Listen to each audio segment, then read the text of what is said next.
Welcome, students, to today's notes. Today's notes are Unit 1 notes. That's what the 1 stands for, and this is the 6th page of our Unit 1. So those of you that are keeping your binders, which I hope you do, print these out if you're able to, and this would be the 6th page in your Unit 1. Today's notes are over what alchemy is and its relationship to chemistry. Many scientists attribute the birth of chemistry, the roots of chemistry, traced back to alchemy. So we'd like to take a look at what alchemy was, what they believed they could do, what came out of alchemy, and how chemistry rose up from alchemy. So let's start off by talking about what alchemy is. Alchemy is a influential, meaning that it was fairly important, philosophical tradition. Philosophical tradition means that alchemy was essentially a way of thinking about things. Tradition meaning that it was practiced over years. And alchemists believed that they would be able to determine or figure out the way of turning ordinary base metals into gold or silver. When they're talking about the ordinary base metals are the ones that were plentiful and not very expensive. Metals like lead and copper. They believed they would be able to transform those into gold or silver. The belief of alchemists extended even further. They believed that they would have the power to be able to come up with a way of conferring, that means giving, immortality. In other words, making it so that people would be able to live forever. How did they believe they could do this? Well, the alchemists were focused with the task of trying to develop what is called the Philosopher's Stone, to find the secret behind the Philosopher's Stone. What's the Philosopher's Stone? It depends on which branch of alchemy you're talking about. Many thought that the Philosopher's Stone was actually a physical object which possessed great powers. Others believed that it was a power that they would be able to seize from the universe surrounding them, that it was a power that was flowing all about the world and all about the universe. And the alchemists believed that they just wanted to tap into that power. But alchemists, in either case, began the study of matter because metals are forms of matter. And they believed that they were going to find a way to turn ordinary metal, ordinary substances into gold or silver. The reason they actually believed that is they felt that gold or silver was actually made up of other substances. So they figured out that if they could just figure out how to put the other substances together, that they would be able to transmutate those substances into gold and silver. Where does the word alchemy come from? Well, it believes, in order to understand where the word alchemy comes from, you have to understand that alchemy was being practiced throughout the world. It was being practiced in Asia, India, Africa, and eventually it was practiced in Europe. So it was being practiced throughout the world. So where does the word alchemy come from? You have to look at the languages in those different places. Many people realize that alchemy could be found all the way back in ancient Egypt. We're going like 300, 350 BC, even beyond those times. And there's a word that was known to be in the Egyptian hieroglyphics called chemi. And that hieroglyphic translates to mean black earth. It would make great sense that the word from alchemy came from a word or hieroglyphic meaning black earth, because alchemists work with earth. And the earth along the Nile was very black and rich in organic materials. The Nile River was responsible for the rise and sustaining of the great Egyptian empires. Why was the earth along the Nile very rich and organic? Because periodically, the Nile flooded, it spilled its contents into the earth, and it turned the soil rich for growing crops.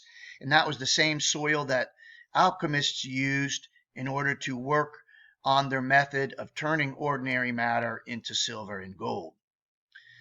Another reason many speculate that the word alchemy came from a hieroglyphic meaning chemi is because what the alchemists were beginning to do were some of the first chemical reactions. They did have substances react and result in new compounds, or they were able to take compounds and break them down into the elements. In other words, they were able to transform substances from one type into another. How it happened, no one could really explain. When you can't explain things, you attribute it to magic, the dark and mysterious magic, and dark meaning black. Some people think that chemi came from the word black magic or had something to do with black magic. There are other speculations of where the word chemi came from, but our main one that we want to focus on here is the translation of alchemy from the word chemi. The history of alchemy goes long ago. Some say as many as 4,000 years ago. 4 millennia is 4,000 years ago. But certainly it's been recorded to go well past 2,000 years. And it took place on all 3 continents. How the alchemists related or came together, or did they share information from one continent to another? Those things are hard to say. But in either case, alchemy is looked on as a proto-science or first science because it was the first science that really began to study the behaviors and properties of matter. Alchemists had many contributions. Some of those contributions came in the subject of chemistry because the study of matter, chemistry, came from alchemy, and that's why they used the word chemistry. It actually came from the word alchemy. Alchemists also contributed in the area of medicine. But what else did alchemists do? Specifically in regards to chemistry and science, they began a framework of theory. Theory is just a way of explaining things that happen. It's making guesses. It's doing science. It's looking at cause and effect. And alchemists really began to have an organized approach and to theorize about matter. Alchemists also developed the first experimental process, which became what we now call the scientific method. They realized as they were trying to figure out how to turn ordinary substances into gold that they just couldn't do it happen chance. They began to isolate variables, have one thing that they changed, to have a well-planned approach to doing science, which we now call the scientific method. Alchemists certainly contributed the initial laboratory techniques that we still use today. Many of the techniques that we do in the lab can be dated all the way back to the time of alchemy. Alchemists also discovered some interesting substances which we now call acids. They were able to develop solutions that reacted and broke down metals. We now know those are acids. Alchemists also discovered some of the first elements. At the time, they didn't know they were elements, but when they broke compounds down, when they took more complex matter and broke it down into simpler substances, those simpler substances we called elements. Now, they never called those elements. And the alchemists also developed what we now attribute to laboratory journals. Alchemists wrote down what they were doing in the lab as they were trying to discover the process of turning matter into gold. But they used symbols in their laboratory journals. They used ways, drawings, pictures, all sorts of strange things that only they were able to interpret. The reason they disguised what they were doing in the lab by drawing pictures and writing symbols for things is if in fact they were able to discover how to turn ordinary matter into gold, they didn't want others to be able to steal the process of how they did it. So our use of symbols now for elements, gold symbol is AU, silver is AG. The fact that we represent elements with symbolic letters, we attribute to early alchemy.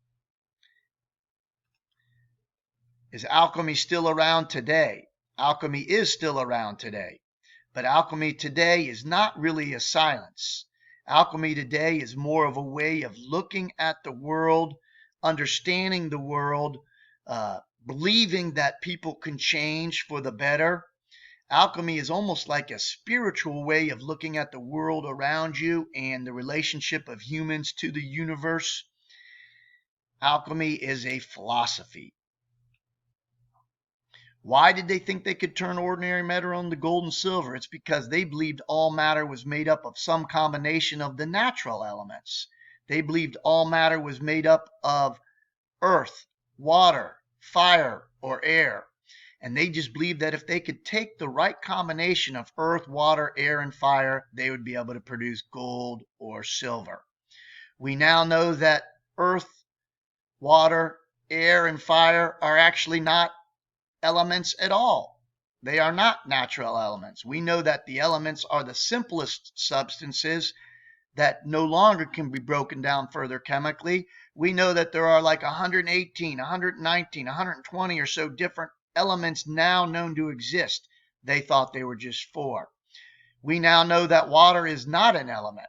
Water is actually a compound made up of the element hydrogen and oxygen. We know that air is actually a mixture of both elements and compounds. Air has nitrogen in it, which is an element. About 78% of what you're breathing in is nitrogen. Air also has oxygen in it, somewhere around 18, 19, 20% oxygen. Fire is not an element. Fire is energy. And we know the earth has lots of our elements and compounds in it. Some of the early symbols that they used for representing these different things are drawn right here. But we mentioned that the subject of chemistry came from alchemy. One of the most famous alchemists, his name is right here, and some just shorten it to Geber. I think that's how you say Jabir. Geber. I'm not exactly sure how to say it. But he introduced the scientific and experimental approach to alchemy from which chemistry began. So many say that Geber is the father of chemistry. Sorry for not pronouncing that correctly.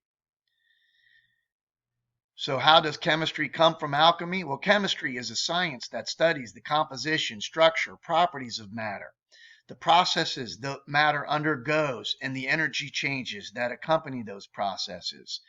The subject of chemistry can be broken down into 6 main areas of study. Organic chemists study compounds that contain carbon.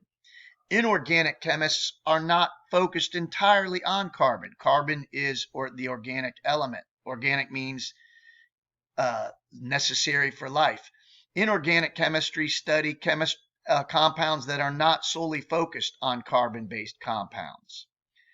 Physical chemists study the property and changes of matter and the relationship to energy. Analytical chemists identify compounds and the composition of matter. Biochemistry studies the substances and processes that occur in living things. And theoretical chemists, they are the ones that are out there a little bit. They study mathematics and computers to better understand, or they use mathematics and computers to understand the principles behind chemistry and to design and predict new properties or properties of new compounds. All science can be broken down into 2 main categories. Biological scientists study anything that is alive. Plants, bacteria, animals. Physical scientists study things that are not necessarily alive. Physical scientists study astronomy, geology, physics, chemistry, but there is a big overlap between biological scientists that study living things and physical scientists that are not concerned with whether it's living or not. There is, as we mentioned, a big overlap because chemists can study the chemical processes going on in living things, biochemistry. So there is an overlap of these 2. So our hope today was for you to come away understanding that the roots of chemistry are tied to alchemy. We want to introduce what the topic of chemistry, or what the science of chemistry studies, and that of course is our definition right here. And we wanted to understand the main branches of chemistry. What are the areas of chemistry? Thank you for watching. If you have any questions on any of these notes, please schedule office hours, or at our next Zoom meeting, don't hesitate to ask. Have a great day.